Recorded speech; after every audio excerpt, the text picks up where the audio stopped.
You can't be furious and curious at the same time. Can we have a persuasive effect without a persuasive intent?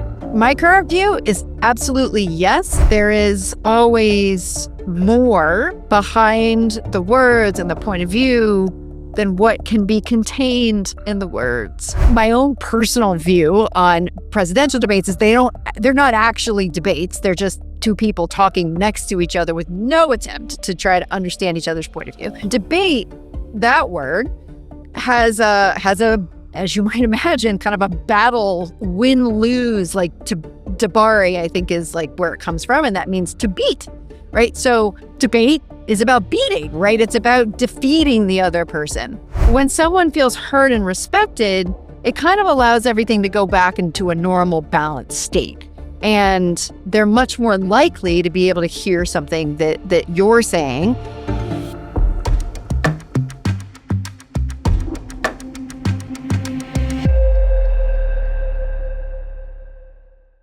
Hello there, everyone. Welcome to another episode of the Inner Propaganda Podcast. And today, my guest needs no introduction.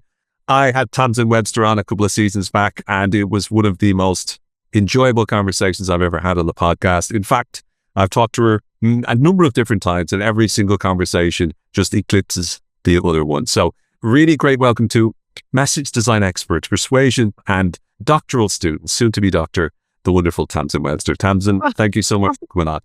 I'm delighted. I mean, truly, like anytime I'm like, yay, I get to talk to Owen today.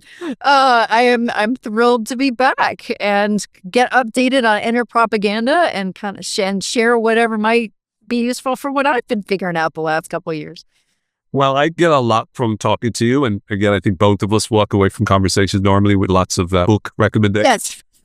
Like a sheaf of books to read, yes. Yeah. But given what we talked about the last time, there was a number of different elements. I want to keep going deeper on those. Now, I'd like to start off by talking about Habermas. So one of the things that we mentioned and we touched on was his work. And obviously, one of the most important elements of the work that he talks about, the notion of the public sphere, where we could have better conversations. And again, I was connected now with ancient Greece where they were able to have these.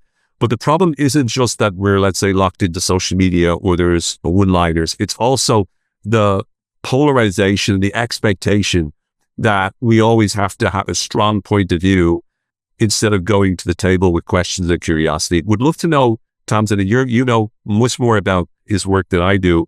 From your point of view, what do you see the main challenges are that prevent us from having this experience where we could talk about, the conflicts between us so we could bring us closer together? And how do you foresee us overcoming that in the future? Simple question. Oh, is that all? I mean, I have to, for anyone who eventually watches this, I've already, wrote down, 6 notes as you were talking. And I'm like, okay. All right. So first of all, one of the things first of all, may he rest in peace, Habermas, who just passed away at the ripe old age of 96. So there we go. One of the fascinating thing about Habermas, he predicted the collapse of what he called the collapse of the public sphere back in the 70s. And I just think it's just nuts that even well before social media and all of that, he was starting to see this appearance, either the reduction in places for us to have those conversations, or I would say I don't know what he said more recently about social media, so this is my own view.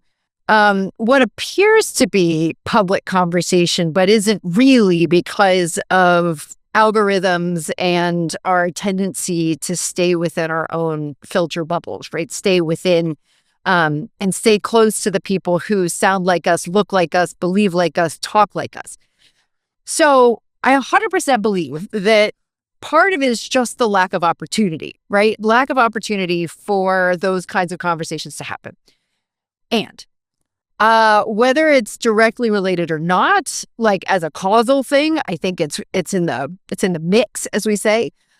One of the things, it's a side quest, as I've been calling them in my research. One of the things I'm very interested in is what happened to the public? What happened to that ability that was present in the ancient Greeks, with the ancient Greeks, that like why, like what happened there? So one of the things that has been a really interesting exploration for me lately has been to answer that question. So a little bit of history. So this started with a kind of a disambiguation of terms, like a separation of terms. We were talking a little bit this about before we recorded, of discourse. Super ridiculous academic term, but basically like people talking to each other. And I read one of my favorite books of last year was Learning to Think Strategically, Dr. Julia Sloan. She's one of my professors. And she talked about and separated in a way that I found really useful debate from discussion from dialogue, all of which are forms of discourse, people talking to each other. And she went back in a way that I deeply appreciate to the roots of these words and what they actually mean. And debate, that word has a, as you might imagine, kind of a battle win-lose, like to debare, I think is like where it comes from. And that means to beat, right? So debate is about beating, right? It's about defeating the other person. Discussion, don't remember, but that one was much more about like, how do we come to a decision together as reasonable people? And dialogue was and is meant for mutual understanding. If minds happen to change, great. But like discussion is about let's understand other people's point of view, like where are they coming from? What are the assumptions that are driving it, etc. So first of all, I was like, this is super useful because people are like, we're just having a dialogue here. And I'm like, not if you're using the rules of debate. No, you're freaking not, right? Like, and so that was like one of the first things I was like, oh, part of that is we don't actually recognize, and no fault of anybody's, but like that there are different functions of talking to each other.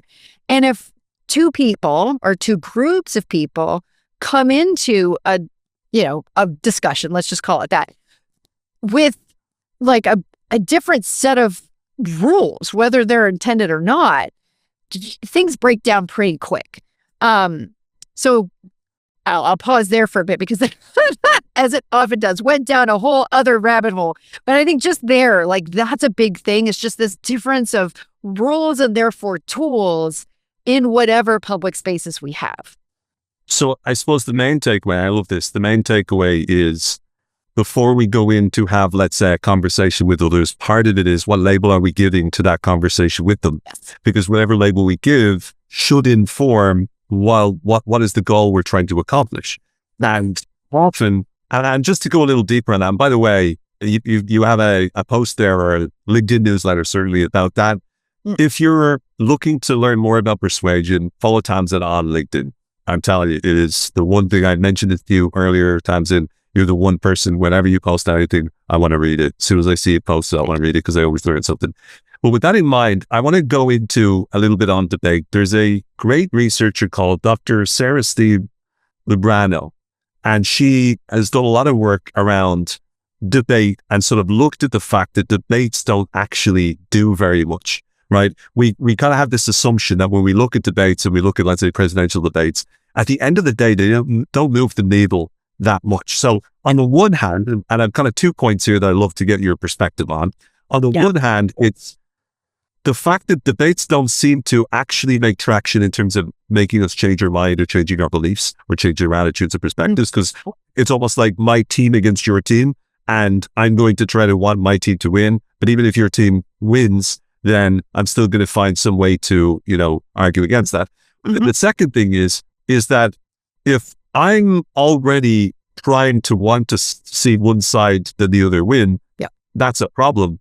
But also sometimes you have people that are really good debaters. So they're really articulate, they're really smart, and they can bulldoze and destroy anyone, right? I know some intellectuals that are so smart and such great debaters, and yet, from my point of view, they've absolutely a disgraceful take on certain topics, what's going on in the world. And they make the argument. And so I think it's really important to look at debate. Like if we just micro in on debate and we look at number one, is it really effective? And if not, well, why not? And when is it effective? Because there are certain situations that it will be when ABM, it's psychological safety is at play, and then for people feel more comfortable. But then on the other side, when people are debating, sometimes it's, if you're really good at debate, you know, all the rhetorical traps, you can actually win the debate and then you'd be totally wrong. So just love to hear your perspective on that. Okay. So the first thing that comes to mind is a book you recommended to me on our first podcast, which was The Ancient Art of Thinking for Yourself by Habermas. Yeah. Because that is actually part of where I started to get super interested in this idea. So I read that first, and then I read this kind of, this delineation between debate, discussion, and dialogue. And she tells the story of exactly that, right? Where, and there's this whole thing about like written language, and I will try to stay here. But that was part of what kind of Plato and the rhetoricists were trying to solve for. Like when they tried to move from kind of debate towards more discussion, which is meant to be persuasion, and the rules of rhetoric started to come into play. They were trying to inform people to protect them against the misuse of language towards a certain end. One of the other things that I found so fascinating too about that book, and one of the things that Reams brings up, is that frankly, and I think I said this when I posted about that book, was that it gave me a lot of hope, because one of the things that she pointed out is that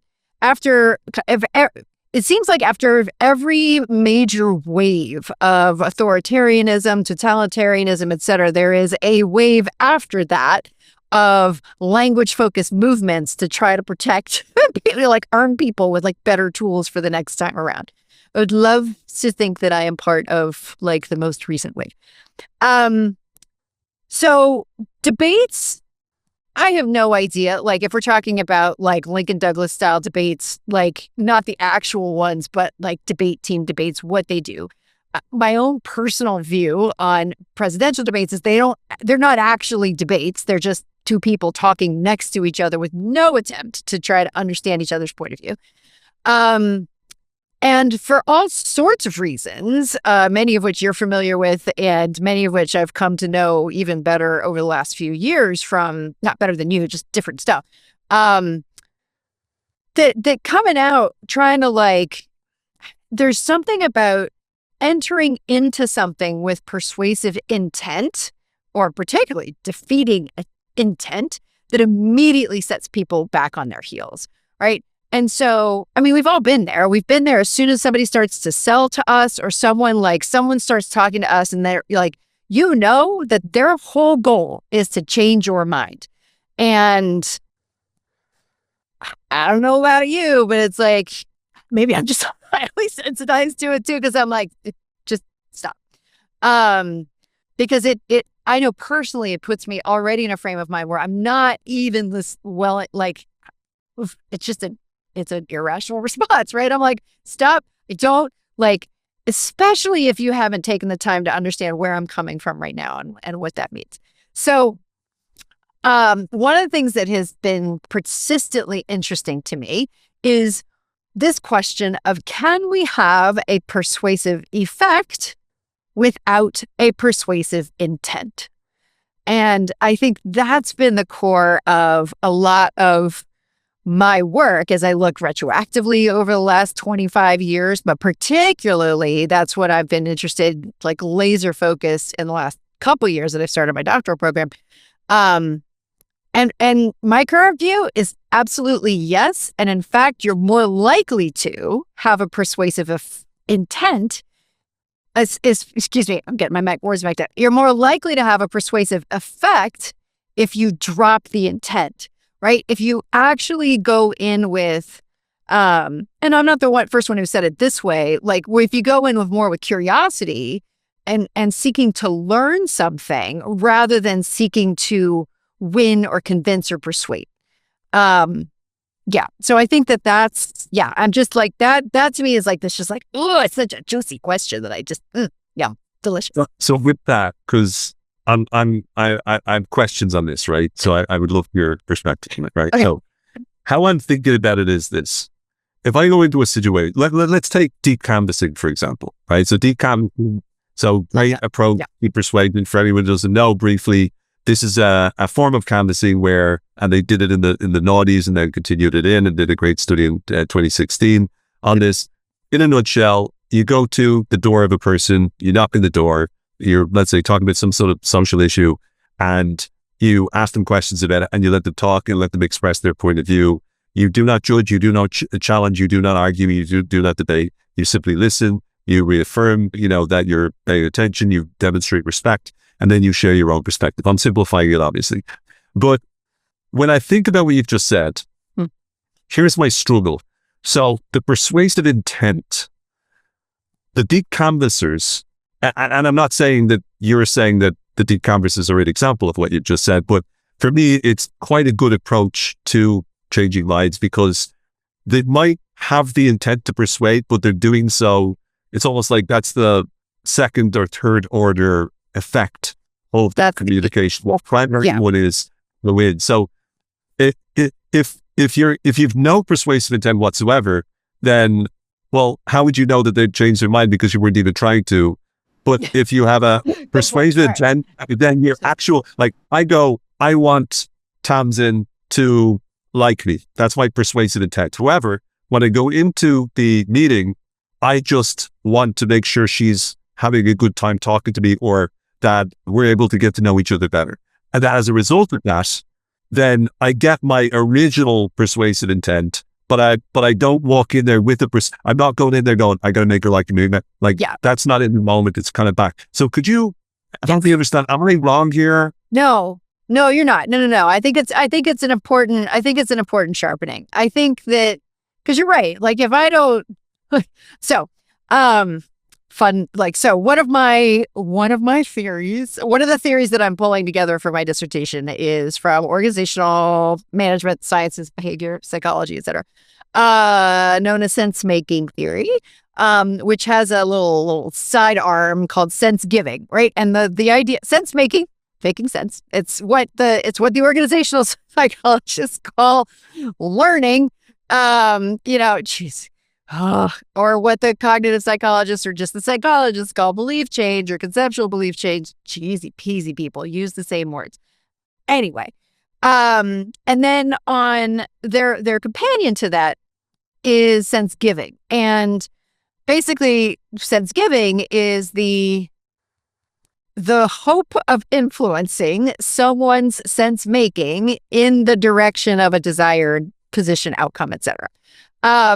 What I like about that term, and as you may have seen, I'm starting to adopt more strongly from Julian Chittipetty's work, 1991, is this idea of, I am just trying to tell you why I think this makes sense to me. Yes, I want you to come to that conclusion, but the intent comes back to that definition of dialogue, that I think there's something really interesting there, which is, I want to make sure I fully understand where you're coming from. And I'm going to hope that, thanks to Cialdini and the, principle of reciprocity, you'll give me the same opportunity. And you'll notice the deep canvassers do this similar thing. They start with the other person seeking to understand their point of view, so that person here feels heard, validated, respected, and then they're in a much different I think they're in a much different, like, processing place cognitively, to listen, because instead of being in this kind of fight mode, which, this kind of the sense that that someone's trying to convince you, right, that activates psychological reactants, that desire to regain control, that is a function of lots of academic names for it, but what I like to call the automatic processing of our brain, right? And when that's all keyed up, it suppresses the other side. It suppresses the analytic, the rational, that piece. And so when someone feels heard and respected, it kind of allows everything to go back into a normal, balanced state. And they're much more likely to be able to hear something that you're saying, kind of on the face of it. So I think that where I come back to that is, I was trying to figure out, I'm like, okay, what would be a more accurate way to say, okay, you don't have to give up your intent entirely. I think you can go in with like a persuasive aspiration, like a hope. Like, I hope this changes your mind, but at the very least, I would love to get to a point where where we can walk away from something and some interaction like that, feeling like we may not agree, but I understand. I understand where you're coming from. I understand why it makes sense to you. And I feel like you understand where I'm coming from and why that makes sense to me. And we're going to have to agree to disagree on this one, right? Like, I mean, not you and me. I think we're all on the same page, but that's kind of where I'm going with that. And this is where I've been so interested in like, what happened to that practice? Because that's the one that seems to have disappeared from the ancient Greeks. How do you find, and everything you've said, obviously, I agree with.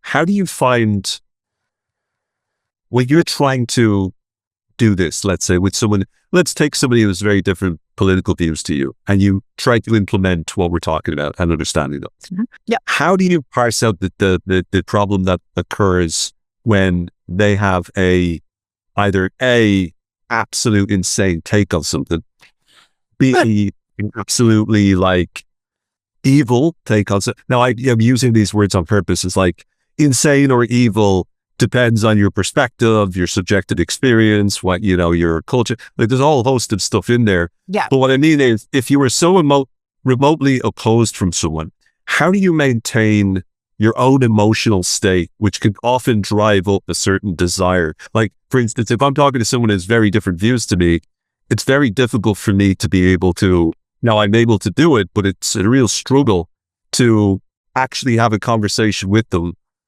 and ask those questions and learn more without wanting to go, that's the craziest take I've ever heard in my time. Like, how can you say, look at it? Yeah. Like, how do you yourself control your emotions to that point?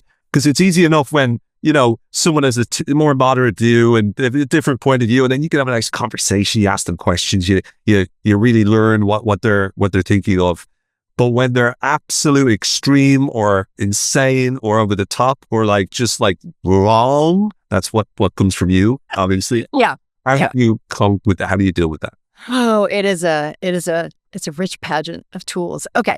So several things come to mind. Number one, I think I mentioned last time that I had a panic disorder for 17 years. I don't bring that up for no reason. I bring that up because I developed a lot of practice in separating physical reactions from thought going on in my head. And also some really interesting tools. Okay. So when we get back to this idea of curiosity, fun phrase that I heard someone say one time, turns out to be true: you can't be furious and curious at the same time. And so one of the kind of like snap back into kind of trying to get that, like, calm down that automatic brain and get that analytic brain like ramped up, the one that's much more willing to be rational, is to ask questions, is to say, how did you come to see it that way? Or if you're going to use the words, why does that make sense to you?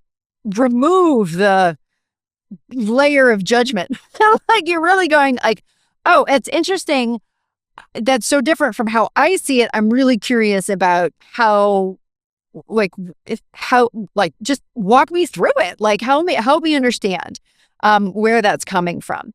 And so that's one of them. The second thing is, again, another tool I picked up from like days of panic, is you also can't be anxious and physically relaxed at the same time. So whenever I feel myself starting to get like my back up, I actually make a conscious choice in that moment. I do like, the equivalent of a body scan and like physically relax. Like I might find, for instance, that my hands have balled up or and so that kind of like, okay, notice and force myself to physically relax is also a way to just kind of use my body's physiology in my favor and say, okay, let me get my body to help my brain get into a better place. So those are the kind of like in the moment, what can I do in this moment to kind of shift everything back to where this may be a more productive conversation. I think there's some midterm and longer term things that we can work on too. Longer term is acknowledging that belief that we are correct and objective and rational and right is a belief, and B, they have it too. And,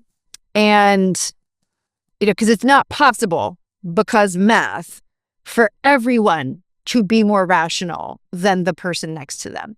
And we're like, yeah, but I am more than that. I mean, it's not, right? So so the longer term review of this is to remember that whatever anyone is doing right now, for whatever reason, actually does make sense to them. It does.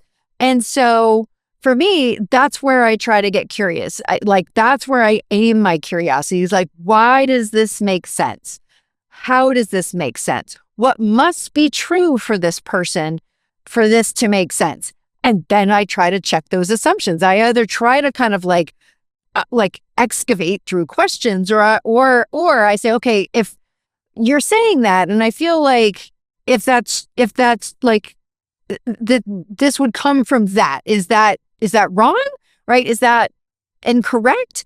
And I think that's useful. I mean, the way I talk about it in my second book is remembering that, beyond what you and I were just talking about, which is naive realism, which nobody likes the word naive in it. So I try not to use it out loud and in public. So I like to talk about it as like everybody wants to be seen as smart, capable, and good, right?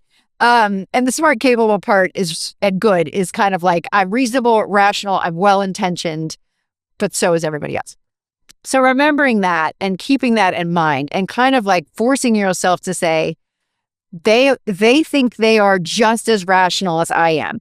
I may not believe it in the moment, but I have to honor the fact that they think they are. So I have to operate from within their self-concept right now, or else this, whatever, my hope for persuasion is never going to change. The quick in the moment little trick for that, it's one that I mentioned the post I haven't posted yet, but it's one I've kind of like written and holding on to for a minute, is 2 words. And I think you'll like this one, Owen. I believe. And there's 2 places to use it. The first is in front of everything you say, right? I believe this is the way things are, right? Because it's an in the moment reminder to yourself that even if you're stating something as fact, it's a belief. It is. And we can all agree on certain facts, let's hope, like gravity exists, except if again, like anything you look at too close, it starts to break apart. Just talk to the quantum physicists. But like it is a belief. It's an operating belief. It is a belief that has not yet been functionally disconfirmed yet. So it's a belief. But the other place to use it is in front of what the other person is saying, because they're going to be saying things as facts as well. And so again, you don't say it out loud for them. That's a good way to get to a fight. You're like, yeah, you believe, Owen, but I can say it in my mind where it's like they're saying that, and in that moment where I'm like, and I'm like, they believe that. They believe it. So to hear that kind of shadow, I believe, in your own language and in somebody else's, I think so far I'm finding that as a useful, practical, we promise that, tip and way to kind of remind yourself that you are just as subject to that cognitive bias as anybody else, but also to kind of get yourself into, you may even start questioning, you're like, why do I believe that? Like, where did that come from? Is that just received wisdom? Do I really have any proof of that? And if I do have proof of that, where is that coming from? And who benefits from me thinking about this, right? So that's probably deeper than most people want to go, but at the very least, I believe. Yeah. I think, first of all, some great tools there, like not just I believe is great, but some other great tools there. The I believe reminds me of e-crime. So in the 1950s or 60s or so, David Dillon talked about this notion. He got it from like Korzybski's Science and Sanity, where he said, English without the verb to be. So instead of saying this is the truth, you have to say this seems the truth to me, right? Yeah. This seems that's academic language, yay. So it's making it so that you are, but it's again, by being more scientific, right? Science and sanity, you are being more sane in the way in which you articulate yourself. So similar to, I believe, you're taking ownership. Also in NLP, in neuro-linguistic programming, one of the parts of one of the models there, the meta model, is a thing called loss performative. So whenever someone makes a statement of a belief, the question you ask is who says? And then they will either say, well, my teacher said, my parents said, my wife said, my husband said, or they'll say, I say, which translates in many ways to, well, I believe this, or this is my thought. But what's interesting, because you brought up naive realism, and that's something that I use, not all the time, but quite a lot. I've used it at the beginning of the book. But if you think about it, my entire book, Inner Propaganda, available in August 2026. So excited for it. There you go. There's my little advert out there. You've earned it. It's fair. Thank you. So my book, Inner Propaganda, one of the things it's pretty much saying, hey, everyone, two realities to start from. Number one, your brain manipulates you. So in other words, if you create all this, stuff in your mind, it's not just coming from the outside, it's coming from the inside as well. So it's not just external propaganda, it's internal, because your brain is a propaganda device and knows how to create the kind of beliefs that will, in its words, keep you or in its intention, keep you safe and keep things stable, but will also cause a lot of problems. So that's the first thing. So people won't necessarily always like hearing that because they like to believe that they're smart and capable and whatnot. The second thing, though, is that, to your point, the propaganda that other people have, I also have. And therefore, when I'm communicating with you, we can call it their beliefs, my beliefs. We call it their propaganda, my propaganda. We call it their story, my story. Yeah. But the more we understand that we're both in it, it doesn't mean that we still don't feel that we're right. But it doesn't matter. Yeah, absolutely. Yeah. Because to me, that also brings us back to what we started with, which is if I'm right and I believe you're wrong, and the goal is for me to win you over, I'd logic bully you. So I go in and I try to debate you. So yes. I think that you're going to turn around and go, you're right. You brought up the evidence there. And that just doesn't happen. But if I go in with a different attitude, so instead of having the intention of bulldozing you over, and instead I have the intention to go, look, I believe I'm right, but this other person believes that they're right. They're living it with a different story or belief or reality to me, a different cave, as Plato would say, than me. Yeah. Therefore, what I need to do is, instead of thinking about, I need to get them out of the cave so they can be enlightened and see the truth, I need to help them see it from my point of view. And my goal is I want to visit this person's cave and go around and see what they're looking at so fully I understand it. And I want to bring them to my cave so that they can understand mine. And then maybe between the two of us, we could figure it out. Does that make sense? Preach. Yes, that's exactly it. That's 100% it. And the challenge is we don't have great tools for that. This is one of the things I've been playing around with on Substack is just, my brain wakes me up anyway, so I might as well publish those thoughts sometimes. So I've decided to call them hypnopompics, because hypnopompic, one of my favorite words, it is the description of this liminal state between sleep and consciousness. In other words, it's where your brain is as you're waking up. And so I've decided now that any thought or question that arises in this time is now officially a hypnopompic. It's a word I made up.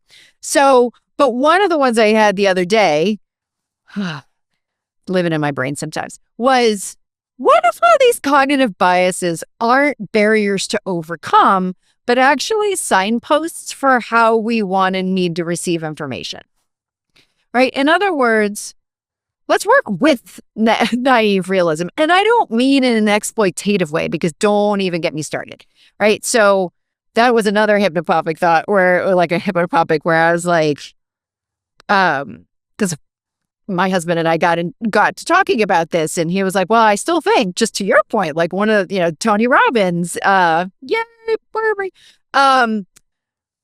One of the things he's very effective at is that change of state, right? That pattern interrupt. And I'm like, yeah, and neuro-linguistic programming, which I have a bit of a difficult relationship with, mostly when it's practiced by folks who are not bound by the ethical codes of counseling, therapy, psychotherapy, etc. Because in that sense, then you start to, it can be used, not saying it always is, in a coercive, manipulative way when you're saying, because this is how people's brains work, I can use that against them. So we'll leave that one aside right now.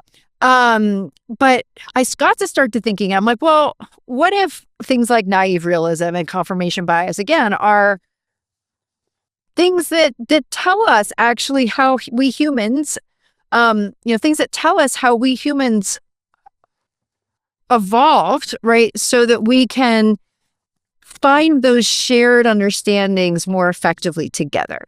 In other words, if I understand going in that somebody thinks that they're right and objective and reasonable, how would that change how I come into this conversation?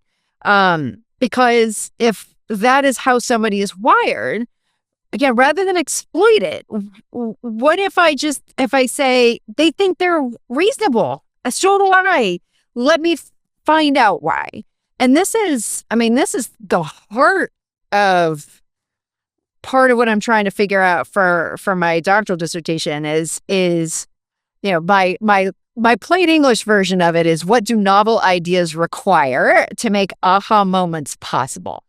In other words, what must be present when somebody hears something new to make it even possible that someone could have that sudden change that, for instance, the deep canvassers sometimes see, that lasts, that's durable, and is not coerced. I mean, it sounds like I'm asking for the moon, but I mean, I've seen it happen. You've seen it happen, and just we don't have the tools for it. And so, when you talked about logic bullying, that to me, that's an interesting thread. I don't know if I was on to, this part of it last time we spoke, but I think there's a really important distinction between logic and rationality, because all processes of our brain respond to logic. The point, we all operate on accumulated lessons of logic and conditionals, right? If I do this, this will happen. This happens because. And again, a lot of times they are unconscious. They are sometimes super deep. They are implicit. A lot of times they're unquestioned. Just ask the CBT practitioners, or if you're in organizational behavior, ask the Keegan folks about about hidden commitments, sound assumptions, and cognitive behavioral therapy. Again, side note, why does everybody call something a different? And this is what I'm really intrigued by, because the logic breaks through, but rational logic doesn't always. So this is one of those kind of like to me, it's fun, like a fun tension of how do we solve this. But it is also part of what set me down this path of thinking to myself, and why I'm focusing so strongly on it for my dissertation is, debate has argumentation and kind of like this debate format kinds of things. Persuasion has rhetoric, right? Rhetoric was designed to help identify those tricks of language that people were using against people, and now it's turned against us. Two things. Number one, the ancient Greek practice of just saying why you think you're right and why it makes sense to you was called parrhesia, Parrhesia. If anybody's a fan of Michel Foucault, he talks about it too, but it became like from what I've found so far, again, this is a research side quest,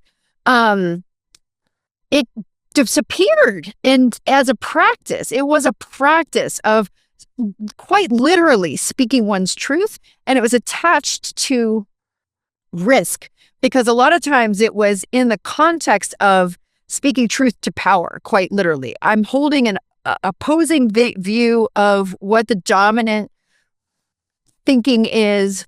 Let me put that out there. I am assuming risk by doing that because it's not dominant, or because there's a power imbalance, etc. Like it's what killed Socrates. But I went down, I'm like, okay, well, what did parrhesia have? And there's like nothing. Again, if anybody listening knows what parrhesia had, let me know. Because there's a little bit of like dialectics gets in there, back to Socrates, back to Aristotle, back to Plato. But again, that it kind of dialectics, that practice, as far as I understand it, kind of devolved back into persuasion. And Foucault and the folks looking at parrhesia, this kind of idea of I am just trying to explain why this makes sense to me, why I think I'm right. Like they hold it as an ethical stance that it's critical to put that out there. It's critical to hold true to what you see and believe to be true and to make it explicit.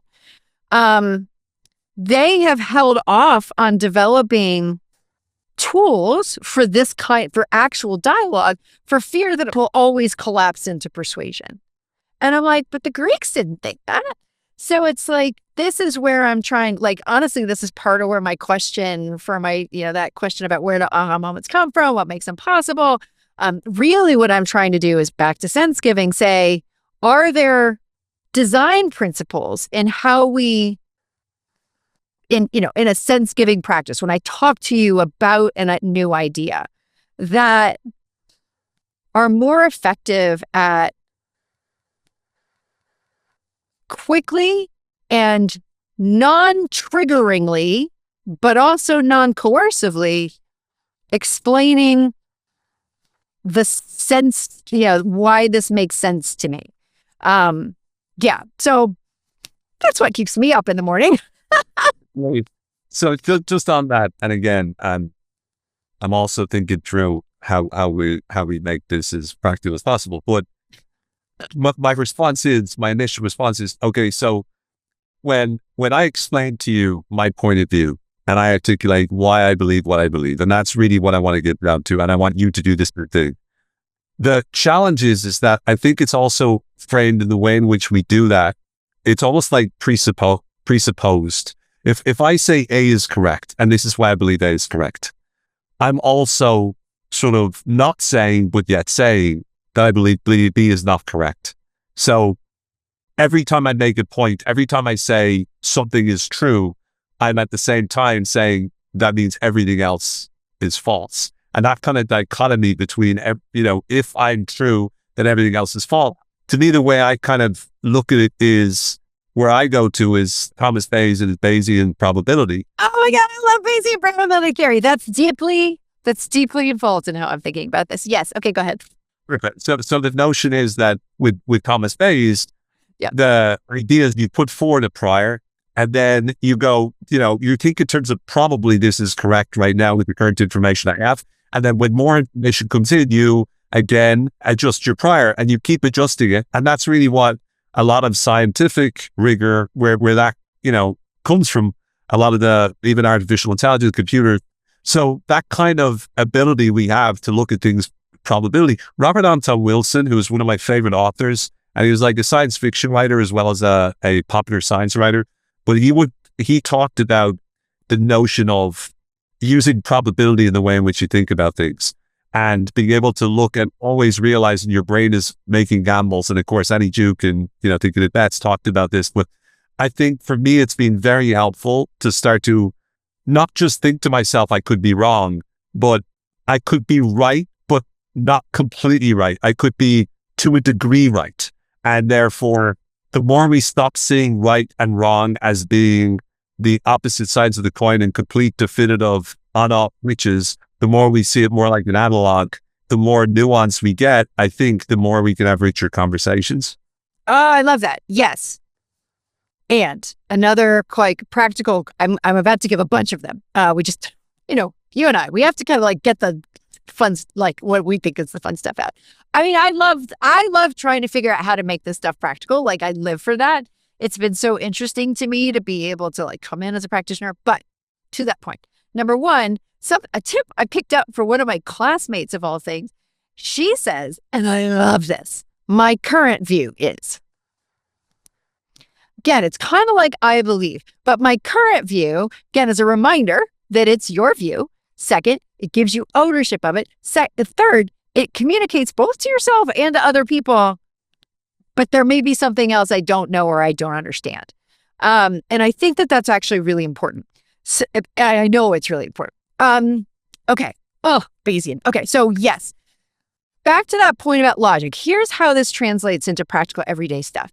That when we are asking someone to, so one of the things that I wrote about recently was, I don't have good names for these yet, so suggestions welcome, that there's really kind of two kinds of ideas. So again, we need to disambiguate, we need to separate these things out a little bit, because we use two kinds of ideas interchangeably, and I think that that's part of what gets us in trouble. So what I would say is that there are if we're going to talk about logic, I won't go down this too far. I think there are the ideas that are premises, right? Where they're kind of definitional. And the example I used at the time was Amy Edmondson's psychological safety, right? Psychological safety is the state where somebody feels like safe enough to share something that would otherwise be considered risky for them to share. That may not be exactly how she defines it. My apologies, Dr. Edmondson. Okay. That's one kind of idea. And it can be, and I don't like, those I'm interested in, but I'm way more interested given my history and whatever, and I think you are too, and the ones that are presented as an idea for doing something, right? So, because one of the reasons why I think psychological safety, one of the things that has gotten it so out there and popular, right, is like, oh, if people feel psychologically safe, then X, Y, and Z will happen. And you hear what just happened, that if then, which Sloman calls like conditional causal reasoning, which in my view, this is again, side quest, a place where I need to check and see how like the Bayesian stuff comes into play. But as soon as we start to say that doing this does that, we have triggered a baseline form of understanding that all of our human brain processes, system 1, system 2, automatic, analytic, understand and recognize instantly.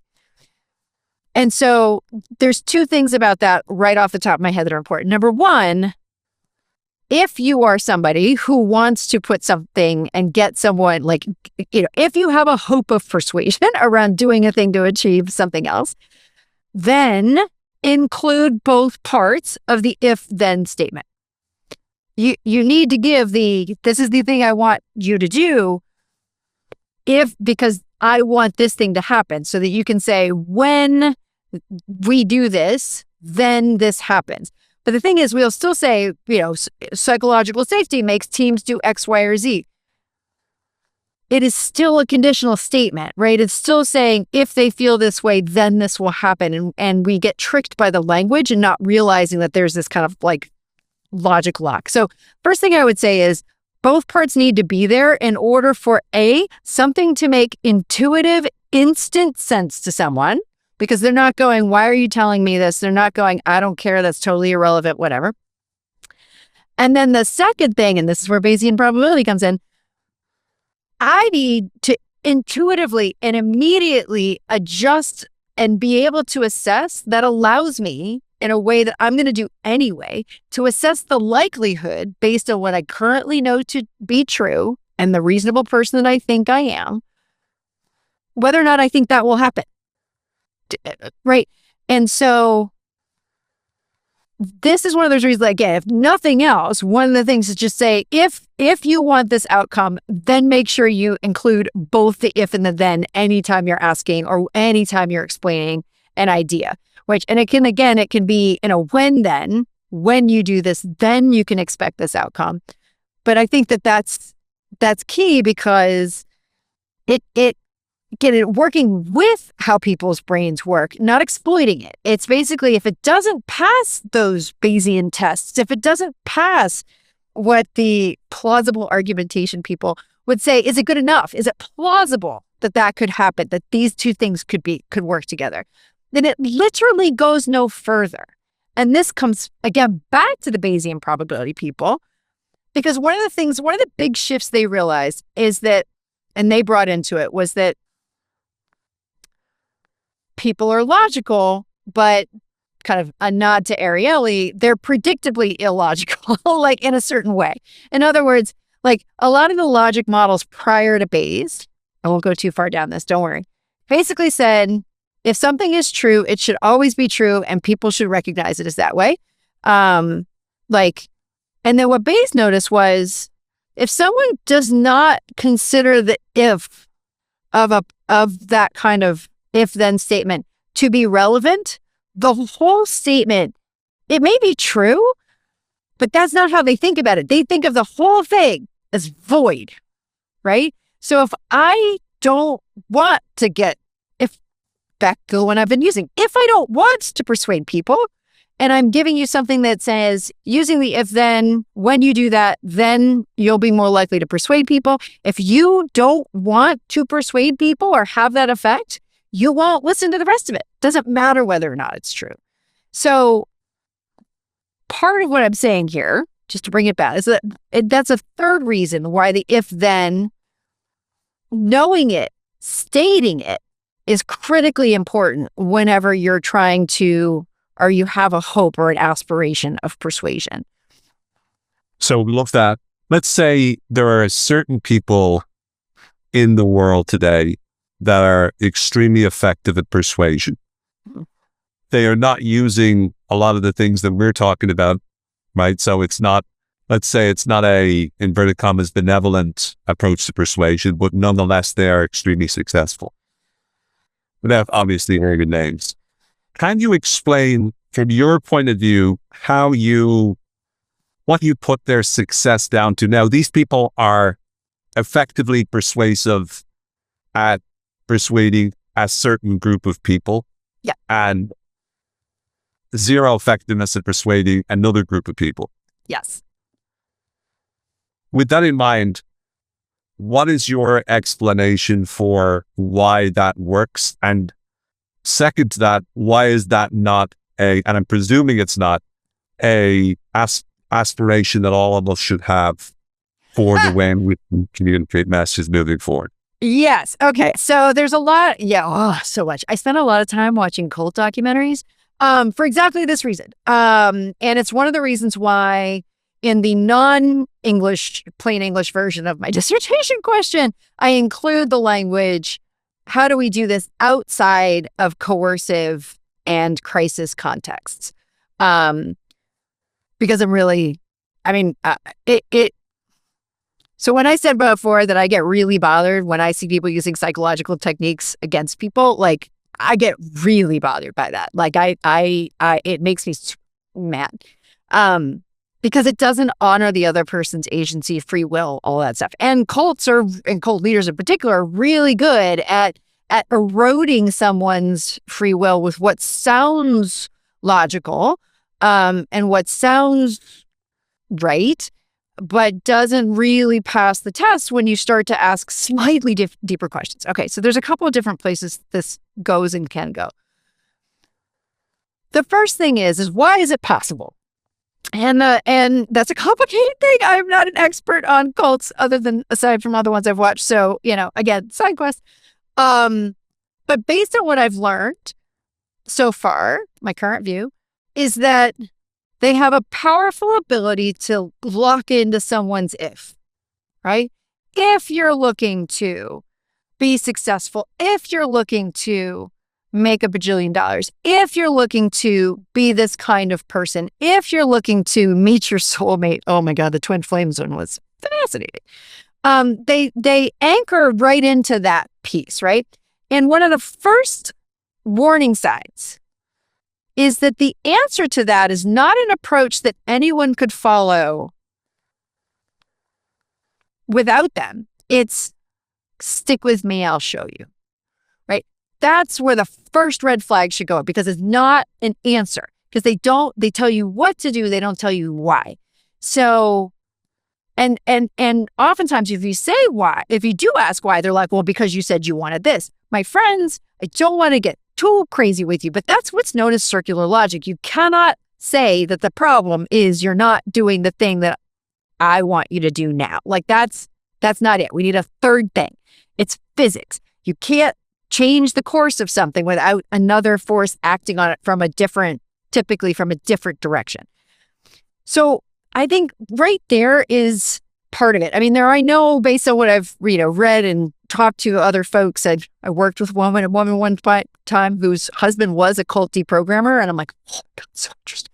And one of the things that seems to be known about people who get into cults, well, first of all, back to part of our earlier conversation, nobody joins a cult thinking it's a cult.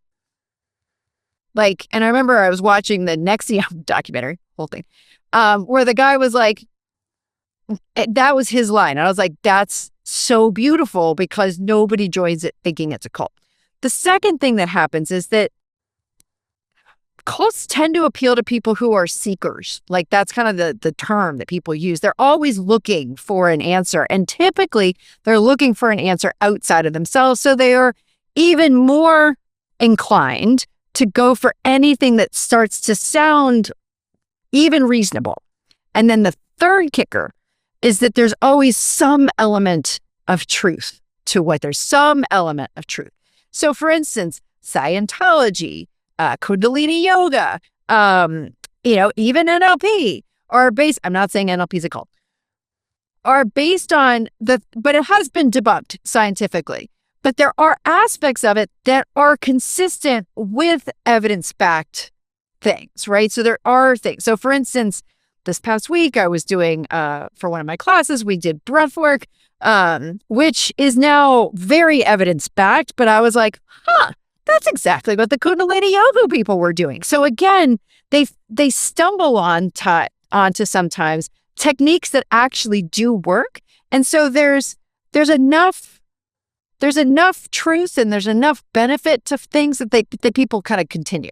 But the reason why I'm so interested in things like that if-then statement is that I also can't tolerate that when we start to talk about things like critical thinking and whatever, that people very quickly devolve to, well, you need to have certain skills and knowledge and to be at a certain development level or a certain educational level in order to be critical thinking. We're not teaching critical thinking. And I'm like, maybe we're making critical thinking way too freaking complicated, right? What if we start to give people things like, hey, a building block of all understanding is if-then. Babies understand it. Dogs understand it. You don't even need words to understand it.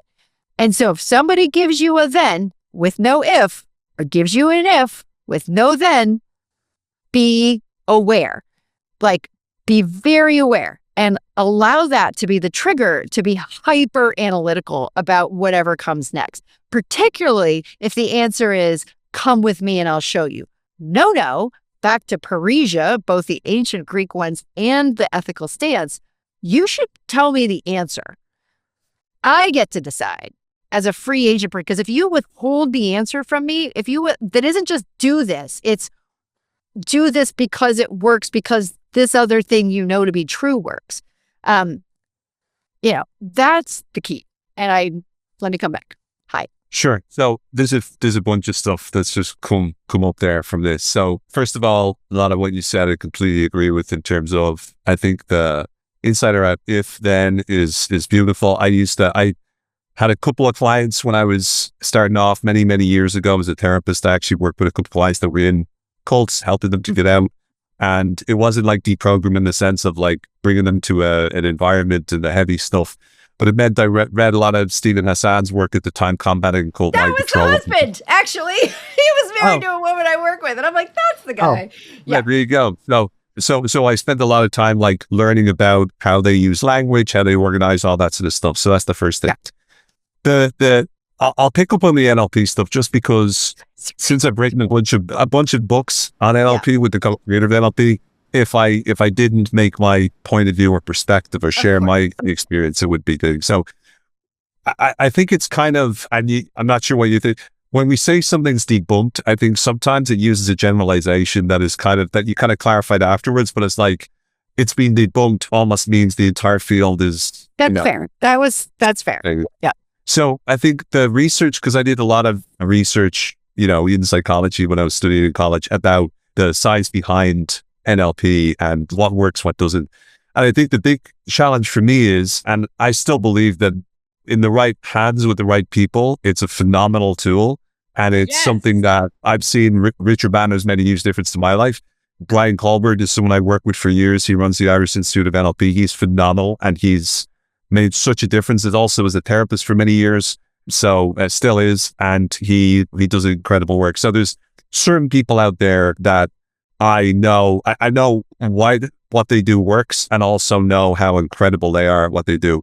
So whenever I talk to NLP, I'm aware of that on the one hand, and I'm also aware that it can sometimes create cult-like worship, and it can create a sort of a cult environment whereby everyone wants to be the guru or in front of the room or want to be close to it.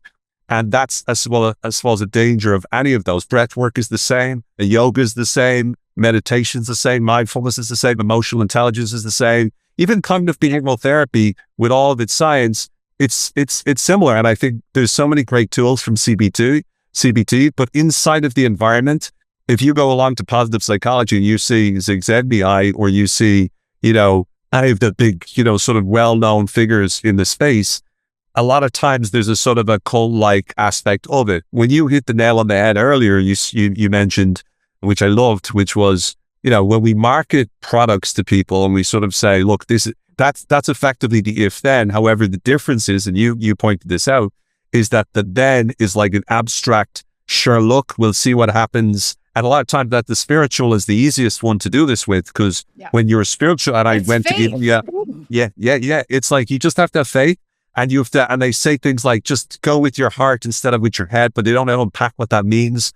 Yeah. I had one experience with a guru many years ago where I was sitting in the audience, and I was studying gurus at the time. This is back in 2001, 2002.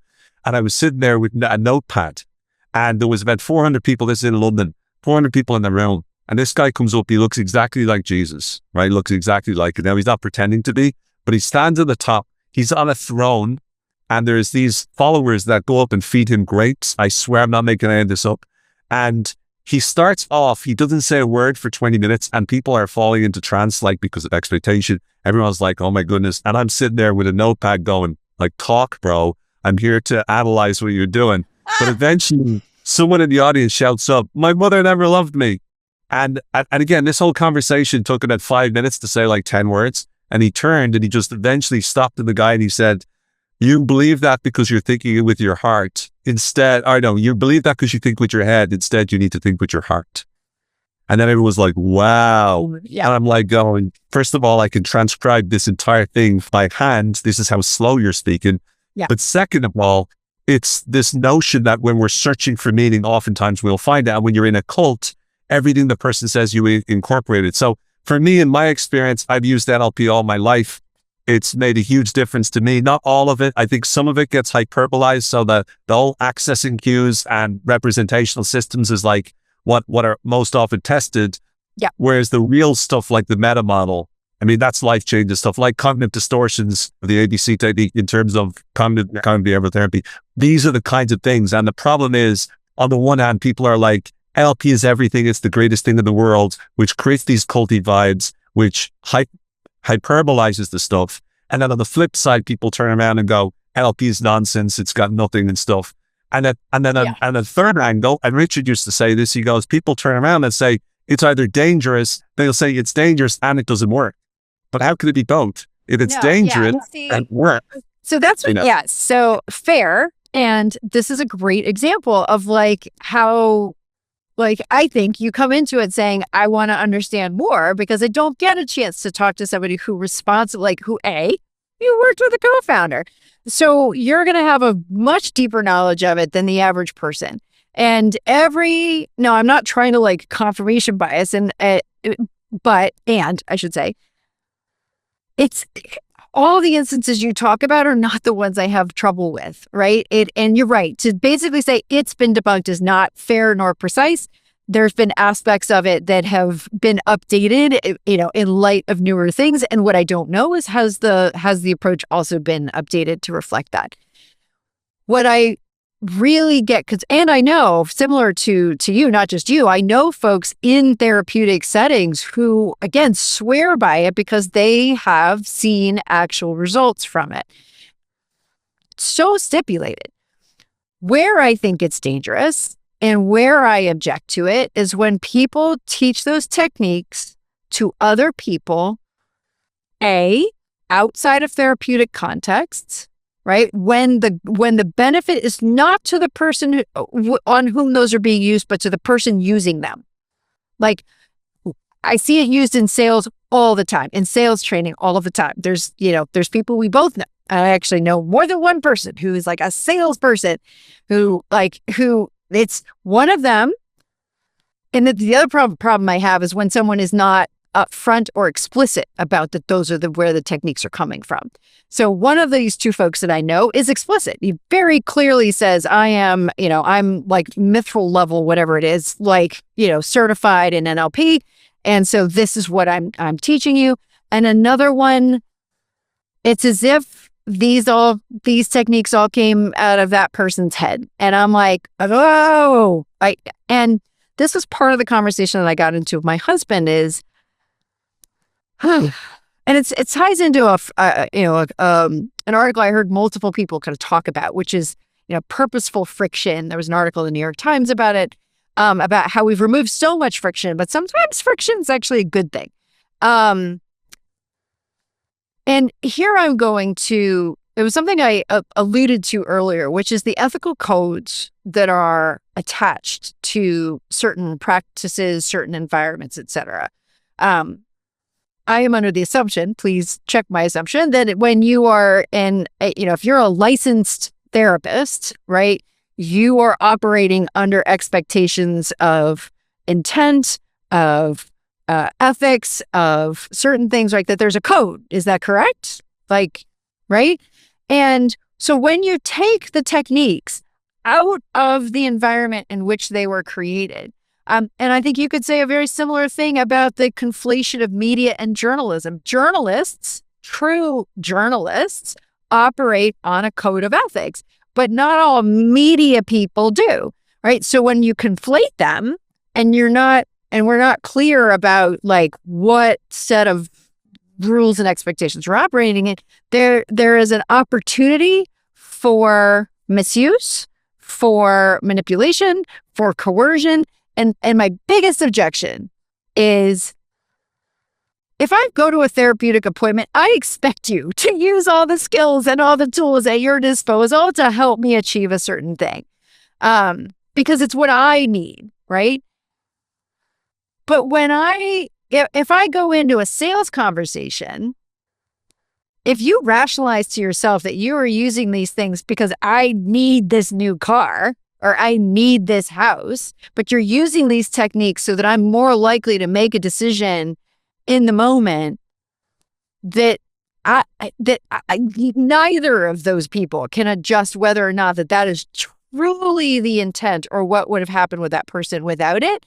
That's where I have a really clear problem. Question on that, and this is a genuine question. What is your perspective then on sales skills as a whole, and how do you determine which skills should or shouldn't be used in selling? Because with that argument, I could say, well, look, there's a lot of sales skills. Forget NLP for a second. There's an awful lot of sales skills that you can use that are designed to be able to persuade the other person. You could even bring Cialdini into it, and you could go, there's reciprocity, there's deliberately using this to this to this. So where do you draw the line, and how do you identify which technique should and shouldn't be used in sales? That is, so part of you may remember, my original training is in marketing. And part of the reason why I got interested in all of this way back in the beginning is because both marketing and sales felt in the wrong hands, and in the kind of with what I consider, my own opinion, my current view, I believe the wrong intent, wildly manipulative and coercive. So I have an ethical issue with a lot of it, not all of it. I can't, I don't necessarily, I'm not going to go through. It's this one I have a problem with, this one, obviously I'm human and I can't give you a clear black and white. It is why I do the work that I do, because I believe, and I've done this work long enough and done enough research and study work to believe that there is a legitimate, non-coercive approach to creating the conditions in which somebody changes their mind on their own, or someone makes a decision on their own to do something different, to generate genuine conviction. So part of why I'm like, this is why after 25 years in the field, I'm like, I still can't answer this question. So I'm going to go to the research on it. And I'm like, oh my gosh, it's not there. Or what is there is so siloed that like it's not talking to each other. So when I come back to this question of what does a novel idea require to make an aha moment possible, a true, genuine aha moment possible, full disclosure, I am going out there with the absolute hope that it cuts off a huge number of what I see as manipulative sales techniques and marketing techniques off at the knees, right? Because even if some of these things work in the short term, and they do, I mean, it's the chapter 4 of my the newer book, which is, does making the pain of the status quo exceed the pain of change drive action? Yes, in the short term. On the whole, does it lead to long-term internally motivated change? No, right? Not if that choice, that action was coercively, right? Or even just like forced from compliance, which is where a lot of these techniques, again, I don't think a lot of it's malicious. I just don't think people understand that there's an alternative. And so I don't go out there thinking that everybody's trying to do this. I don't. It's just like, but the more that we can say, hey, there's another approach, or hey, that works if what you're looking for is a short-term change. But if you're looking for a long-term change, then we need to do something different. And this is where, like, my original cognitive dissonance around all this happened because in the early days of my marketing and branding career, I was also a Weight Watchers leader, right? And I think we've talked about this. I don't know if we've talked about this. So I moonlighted as a Weight Watchers leader for 13 years. And talk about, like, here is this one-on-one, like, kind of day in, day out, week in, week out, 3,000 presentations I gave over the course of like conversations, meetings I led is the language that we used.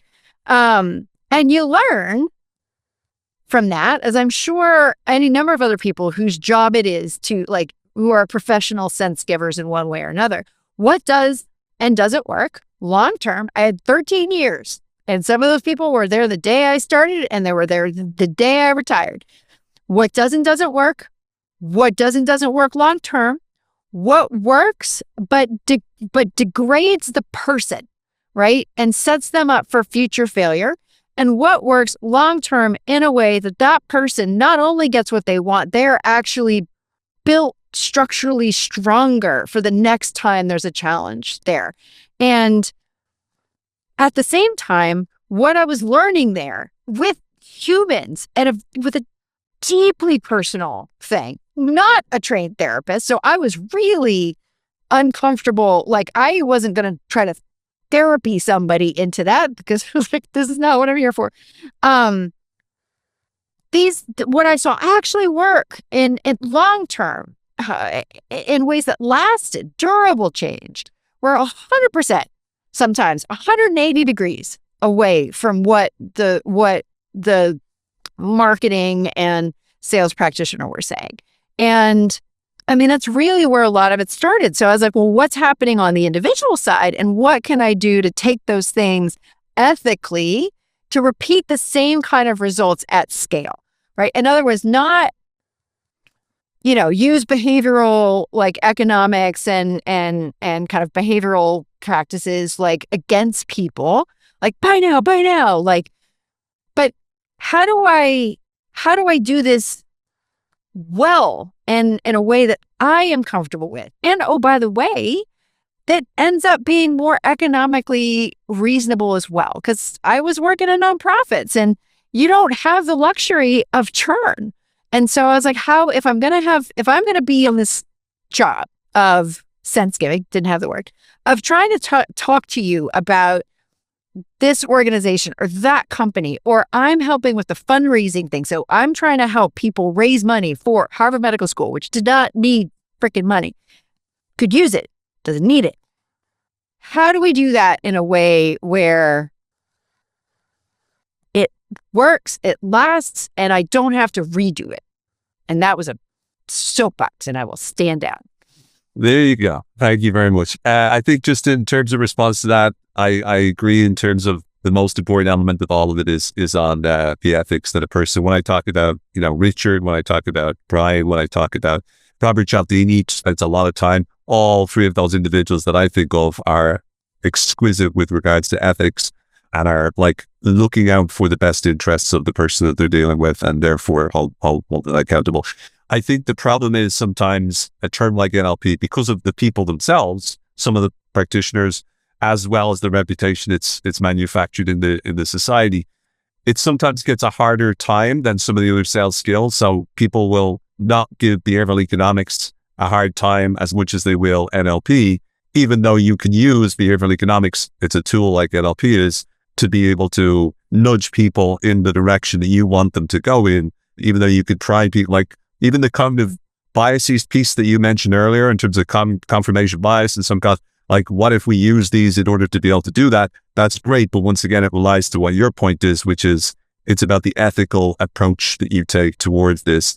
And I see at the moment in the world, forget about sales, for example, global figures that are using all sorts of tactics and techniques, very blatant ones, propaganda at its most obvious, to be able to engineer the attitudes that they're doing. And I think that your work to me speaks to that and sort of turns and says, there's a different way, there's a better way. And I'm hoping my work in inner propaganda does the same thing as well. I do too. And I would love to just finish with one final question, Tamsen. My main area of focus, as you know, is, what I call belief leadership and inner propaganda. A big part of that is helping people to investigate and examine and audit their beliefs and look at it. What is the one belief that you believe too many people believe? I'm going to take it all the way back to where we came to. I'm going to go back to naive realism. I think that is the belief that it can't be, that you couldn't possibly be wrong is wildly dangerous. Very quick story about that. I had the great pleasure of attending a Socrates seminar from the Aspen Institute this winter. And the topic was, can we ever truly speak freely without consequence? And, kind of my take on that ultimately was like, no, you can't. And I will admit that I completely lost my train of thought just now. So Jesus, I'm a woman. So it's just in terms of belief, naive realism. Oh, right. Yeah, exactly. So, and the whole idea that, we started that session, we were asked to, it was a really great icebreaker, was to write down on a piece of paper a belief that we held that we have not shared publicly with else for fear of like retribution or whatever. And then it was up to us whether or not we were happy to share it. I'm happy to share mine, which was, I believe that people, particularly those on the liberal left, side note, I am on the liberal left, which is redundant, I know, often aren't as successful as they could be in changing people's minds because they are convinced that they are right and that other people are stupid and wrong. And it's like, you're getting in your own way. And so to me, so much of what gets us in trouble is that belief that we must know better. And I still fall prey to it myself. Let me be clear. You saw me rant, right? So it's a practice, but I really believe that that's it. The willingness to understand that even that belief that you're right is a belief. You are not. You believe that you're right. And maybe you are, but maybe in that instance only, right? And maybe because other things are set up in such a way for you to be right. I just think it's more nuanced than that. And frankly, I find that very fascinating. I have ever starting to figure it out that myself. I think one of the first books I read that really helped me start to see that for myself was a book called Invisible Gorilla, named after the famous experiment. And I was like, oh my gosh, what I think I can see is not what I see. It has been so interesting to people, to me, to understand where other people are coming from. It really is. It's deeply fascinating to me. And it comes even back to what we said before, which is, I even play a game with myself, even if I don't have the opportunity to engage with somebody else, but to really just say, what would make that true for that person?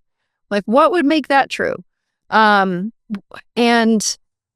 that to me is, I know we're at the end, but one of my most recent threads is to pull on SideQuest.